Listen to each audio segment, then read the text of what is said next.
22nd of January 2024. When the history of our present times is written, perhaps 1,000 years back, you will see many references that will be made to this date. That's exactly the point that was made by the Prime Minister Narendra Modi too, when he was speaking post the Pran Pratishthan ceremony of Lord Ram, revered by many devotees across the world. Millions and millions of Hindus who have bowed before the Lord have often wondered why was there no temple in Ayodhya.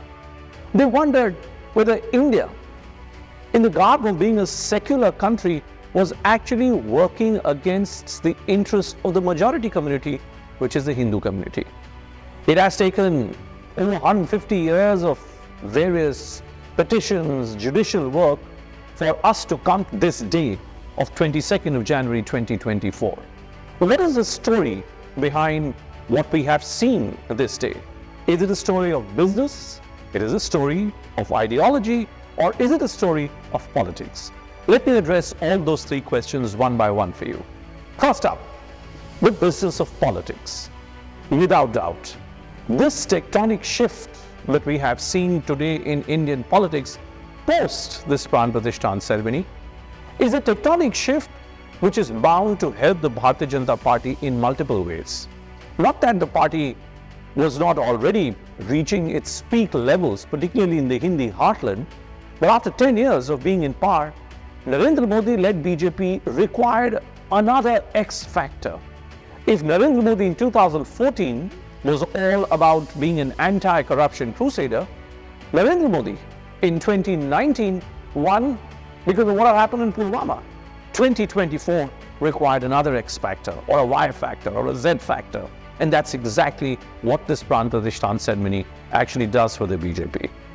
But politics, post this moment that we have seen unfold before us, is clearly settled in favor of the Bharatiya Janata Party. Whether it's UP, where the party already is over 50-60% vote share in 3 successive elections from 2 Lok Sabhas and 2 Vidhan Sabhas, or it is to states like Bihar, where there was a feeling that maybe a combination of a Lalu and a Nitish-led RJD plus JDU may end up making things difficult for the BJP.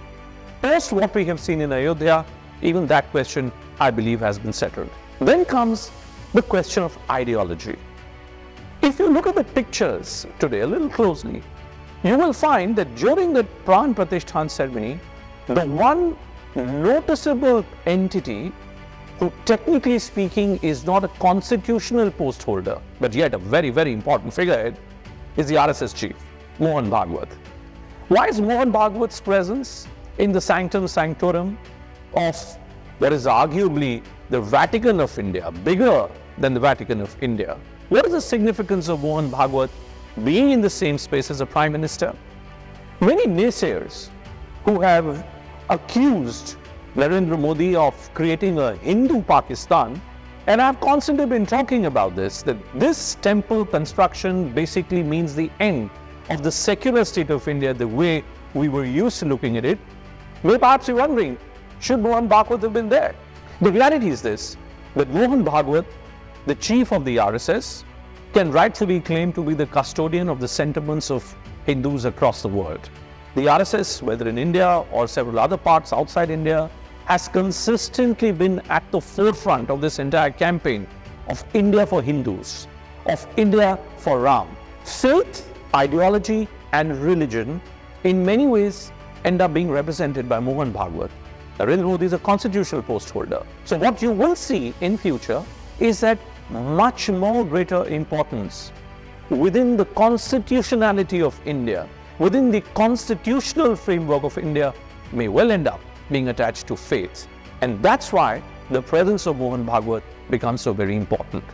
The third question, the question of business. Oh boy, you just had to look at the scores of private chartered jets which were landing in India, or the likes of an Amitabh Bachchan and Kangana Ranaut and an Anil Ambani and a Mukesh Ambani, and what else you have.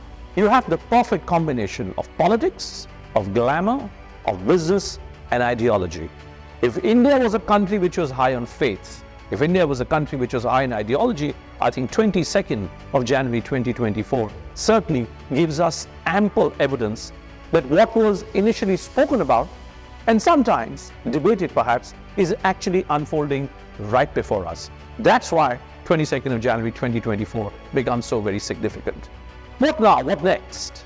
Is business now going to shift to Ayodhya? Well, I come from Varanasi and I can tell you, since 2014, the number of tourists landing in Kashi, supposed to be older than history itself, has gone up by at least 300%. I suspect something similar may just happen in Ayodhya. There are a lot of similarities between the two places. There are some, like Kartik Chopra of Nirmohi Akhada, who've been openly saying that now that you have got a temple in Ayodhya, it's just a matter of time before the Gyanvapi Mosque in Varanasi or the Krishna Janmabhoomi question, where large parts of land have also been taken over by the Muslim community. According to Mr. Chopra, it's time that Muslims should come forward, Hindus should invite them, and even the land at these two places should be handed back to them. We will now see a renewed agitation, what we've already started to see in Varanasi. When we start seeing something like that in Krishna Janmabhoomi as well. If you do a comparison between Kashi and Ayodhya, you will find that the scope of tourism, the scope of business in Ayodhya is certainly much bigger than Varanasi. Ayodhya, for once, it's closer to the capital of Uttar Pradesh, Lucknow. Ayodhya, much like Varanasi, is also a small town. It was a twin city of Faizabad and Ayodhya. Faizabad has been renamed, it's now part of Ayodhya district administration itself. And Ayodhya now is not just Ayodhya, it's Ayodhya Ji, it's Ayodhya Dham.